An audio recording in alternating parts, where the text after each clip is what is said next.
Hello guys, good morning. Ito nga pala po ang aking recipe. Ang sinigang na baboy. Ito pala pang panlagay natin dyan para sumarap. Kung kailangan gusto nyo pong magluto ng masarap, gamitin po ninyo ang sinigang sampalok mix original. Mas lalasap ang lasa ng ating nilutong recipe. Ngayon ho ay ating ibubuhos na ang sinigang na sampalok. Ayun na ho, binubuhos na ho natin ang ating sinigang.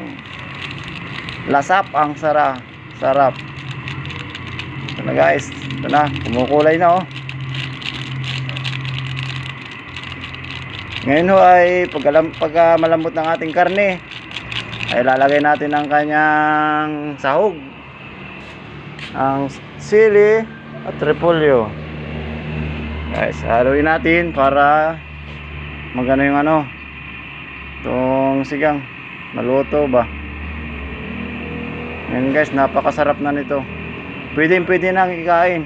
Sabaw lang, ulam na.